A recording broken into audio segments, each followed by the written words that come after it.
안녕하세요, 아저씨스타입니다. 큰 이변이 없다면 핸드폰 사냥꾼에 대한 제가 다루는 마지막 영상이 될 것 같습니다. 물론 사건의 진행 방향에 따라 보충 영상은 얼마든지 나올 수 있지만 웬만하면 마무리하려 합니다. 제 유튜브 채널의 순기능은 제 고객에게 드릴 수 있는 정보 전달의 이유가 가장 큽니다. 단통법이 종료될 때까지 유튜브로 인한 휴대폰 판매의 목적은 전혀 없습니다. 휴대폰은 저렴하게 판매하는 것이 불법이고 정가에 파는 것이 합법입니다. 문제는 정가에 합법적으로 비싸게 판매를 하면서 불법으로 싸게 파는 것처럼 고객을 기망한다는 게 문제입니다. 제 값에 장기 할부를 걸고 나중에는 반납을 요구하며 저렴하게 잘 산 줄 착각하고 있다가 매번 날라오는 휴대폰 요금을 보며 이상하다고 생각을 하거나 2년이 지나고 반납을 진행하며 폰을 사려 할 때 남아있는 절반의 할부금이나 살 때와는 180도 다른 판매자의 태도에 절망하는 것이 대한민국 통신판입니다. 제 고객에겐 계약과 할부로 이루어져 있는 핸드폰 판매에 있어서 이 핸드폰이 정말 얼마짜리의 핸드폰이며 나는 어떤 요금을 쓰고 어떤 혜택을 받는지 알 수 있게끔 그 복잡한 통신판을 설명하고 새로운 기종이나 구매 사례에 관해서 안내를 하는 게 제 유튜브 채널의 주 목적입니다. 그 목적이 있기에 시청자들에게 감히 구독, 좋아요, 댓글 등의 이야기를 하지 않습니다. 이럼에도 5만 명에 가까우신 분들이 자발적으로 구독을 해주시고 가끔 영상을 봐주시며 좋아해주시고 댓글도 달아주십니다. 저는 다른 유튜버들이 잘 만든 영상도 손님들에게 공유를 해줍니다. 내가 다루지 않았던 주제를 잘 풀었다면 굳이 내 영상을 만들 필요 없이 해당 영상을 공유를 해주어 제 업무에 활용을 합니다. 물론 사냥꾼 영상을 공유한 적은 없습니다. 대부분 겹치는 주제였기 때문에 활용을 할 필요는 없었지만 사냥꾼 영상을 가끔 보기는 했습니다. 잘하는 유튜버라고 생각을 했고 이런 유튜브가 지지를 받는 게 좋다고 생각했습니다.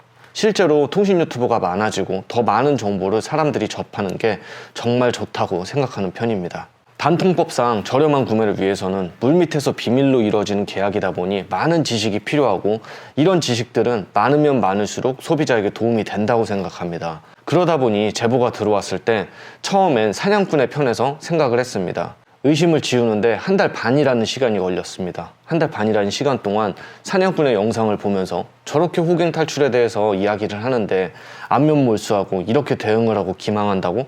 말도 안 된다. 음해에 가까운 행위다.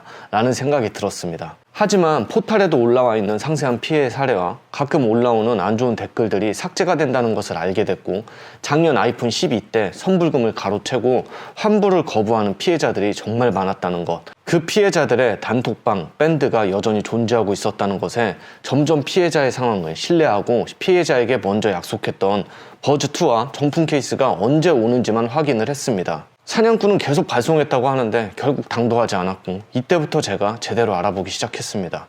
1년 전에도 큰 이슈가 있었는데 재차 피해가 다수 발생했다는 사실에 그냥 이대로 놔뒀다간 유튜브를 통해 통신시장의 실태를 알려주는 통신 유튜버의 발언이 힘을 잃을 것이라는 생각을 했고 평소에는 관심도 두지 않았던 첫 저격을 했습니다. 초기 제보를 받은 7분의 사례를 통해서 일단 그분들의 사례가 너무 명확했기 때문에 사냥꾼의 진심 어린 사과와 그분들의 피해 회복, 사람들이 신뢰하지 않는 사냥꾼 포인트에 대한 운용 방안 및 차후 계획에 대해 영상으로 답변 요구를 하였는데 해명 영상은 사냥꾼 포인트에 본인의 안내를 고객들이 잘 인지하지 못하고 일어난 해프닝이기에 고객에게 책임이 있다. 본인이 다시 살펴봐도 내용 전달에 있어 아사모사한 점은 전혀 없다. 자신의 응대에 좀 문제가 있었을 뿐이다.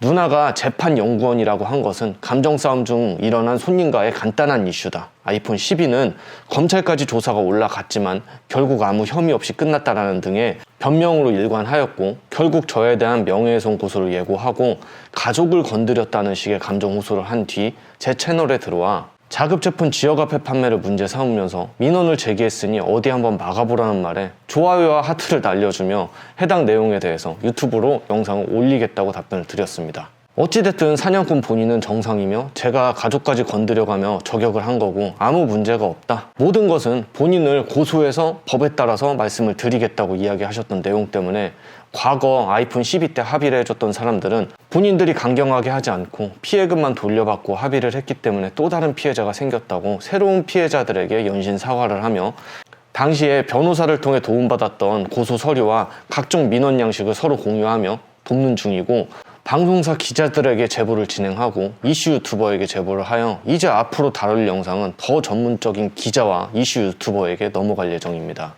사냥꾼은 이번 건을 진솔한 사과를 하고 피해 회복에 대한 계획을 밝히면서 회복을 그냥 진행했으면 쉽게 끝낼 일을 너무 키운 것 같습니다. 본인이 고소를 꼭 하셨으면 좋겠다는 말에 피해자들이 각종 민원과 강력한 고소를 진행하고 있으며, 이 중에 정말 강성인 분이 몇 분 계신데 지금까지 사냥꾼이 겪지 못한 수준의 고소, 고발, 민원들이 들어가고 있는데, 그분들의 계획을 제가 보고 있으면 이건 과연 수습이 가능할까라는 생각이 듭니다. 사과 대신 변명을 택한 결과가 걷잡을 수 없이 커졌습니다. 해명 영상이 나올 때까지 본인의 오랜 고객 중 한 명은 피해를 받았음에도 저를 욕하고 본인의 편이었던 분이 있는데, 그분이 180도로 입장을 바꾸고 강경 대응을 하고 계시는 모습을 보며 한편으로 믿었던 사람에게 대한 배신감이 훨씬 클 수가 있겠구나라는 생각이 들었습니다. 이미 골든타임은 지났지만 그래도 지금 수습해야 그나마 수습이 가능하지 않을까라는 작은 충고를 한번 드리고 싶습니다. 변명, 회피가 아닌 진심으로 사과하시고 피해 계획 밝히시고 한 분 한 분 빨리 연락하시는 게 좋을 것이라 생각합니다. 매번 합의하는 방식이 30만 원에 합의할 거면 하고 아니면 말자, 합의 보면 외부의 합의 내용 및 해당 건에 대해 어떤 발설도 안 하고 모든 민원 및 고소는 철회한다는 식의 일방적인 합의 내용은 이제 먹히지 않을 겁니다. 그래도 본인의 유튜브 영상에서 휴대폰을 공부하고 들어온 사람들인데 30 받고 합의할 바에는 그냥 유심을 알뜰폰으로 바꾸고 위약금 좀 내고 나머지 요금 생각하면 거기서 거긴데 30 받으려고 이 고생한 것이 아니라는 사람들이 많습니다. 그리고 2차 구매자 사냥꾼 포인트 지급할 뿐 돈이 없는 공익근무 요원이라는 불리한 위치인 것을 알고 자꾸 30만 원의 합의를 보려고 하는데, 애초에 30% 자녀할부금 삭제와 함께 30만 원도 아니고 그냥 두 건을 30만 원에 퉁치려는 건 사냥꾼 포인트가 허구라는 걸 세상에 알리는 꼴밖에 되지 않습니다. 자녀할부금 50만 원과 사냥꾼 포인트 50만 원, 100만 원 정도를 약속해놓고 이제 와서 30만 원의 합의를 보자고 하면 누가 합의를 볼까요? 그리고 신도림 판매점 사장님은 1년 전에 합의를 볼 때도 본인이 합의를 해주는 거다, 본인은 사냥꾼과는 별개다, 사냥꾼은 꼭 별도로 고소를 하셔라, 자기도 고소할 거다 이야기를 했다고 들었습니다. 그리고 1년 동안 계속 같이 일을 해놓고 1년이 지났는데도 같은 방식으로 합의를 시도를 하는 것을 이전 피해자들이 새로운 피해자들에게 인수인계를 해줘서 다 알고 있는 내용이기 때문에 지금 워낙 강성으로 하시려는 분들이 많아 주의가 요구됩니다. 이슈 유튜버가 해당 사건을 다루게 되고 공중파 방송을 타기 전에 마무리하시길 권유합니다. 지금 들어오는 민원의 수준이나 고소 고발의 수준이 이전과는 확실히 분위기가 다르다는 것을 아마 느낄 겁니다. 제가 라이브 때 말씀드렸던 7분이 마치 전부인 양 전체의 몇 프로도 안 된다는 식의 이야기를 하셨는데, 그 이후에 더 많은 분들이 제보를 하셔서 프로테이지가 아마 급상승했을 겁니다. 눈 가리고 아웅하면 일이 더 커지고 악화됩니다. 오늘 영상 이후로 저는 피해자, 이슈 유튜버, 언론의 보조자로서만 활동을 할 것입니다. 부디 일 더 키우지 마시고 본인이 말씀한 대로 피해자의 입장에서 이야기를 듣고 마무리를 하셨으면 합니다. 이상입니다.